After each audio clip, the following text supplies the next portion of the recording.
बार की बात है। एक गांव में रहते थे हरीराम चाचा, जो कि बड़े सीधे साधे थे और उनके पास था एक गधा, नाम था बुद्धू। हरीराम चाचा अपने गधे बुद्धू के साथ रहते थे। रोज खेत जाते और जो सामान खेत से लाते उस सामान को अपने गधे पर रखकर वापस घर की ओर आते हैं तो अपने गधे से कहते हैं, बुद्धू तू कितना सुस्त है रे, जरा तेज चला कर। हाँ हूँ, लेकिन सामान तो तुमने ज्यादा ही रखा है। हाँ, बुद्धू गधा बोलता था। एक दिन खेत से लौटते हुए चाचा और गधा रास्ता भटक गए और पहुंच गए जंगल में। बुद्धू, अब तो हम जंगल में खो गए हैं। रास्ते में एक सांप फुफकारता हुआ सामने आया। यहाँ से जाओ वरना डस लूंगा। अब आया ऊंट पहाड़ के नीचे। बुद्धू जोर से डकार मारता है और सांप भाग जाता है।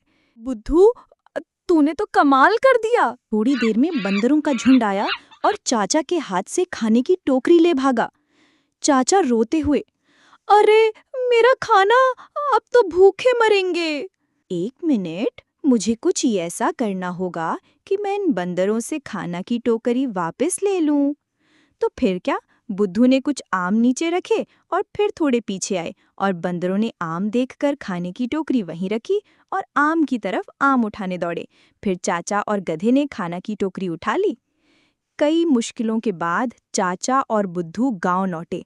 अब चाचा को समझ आ गया कि बुद्धू गधा असल में बहुत होशियार है। चाचा प्यार से गले लगाते हुए, अब से तेरा नाम बुद्धू नहीं बुद्धिमान होगा। थैंक यू मेरे मालिक। और इस तरह एक सीधा दिखने वाला गधा बन गया चाचा का बुद्धिमान गधा। तो बच्चों, इस कहानी से हमें क्या सीख मिलती है? कभी भी किसी को सिर्फ उसके रूप या चाल से मत आंको। असली समझदारी अंदर छुपी होती है।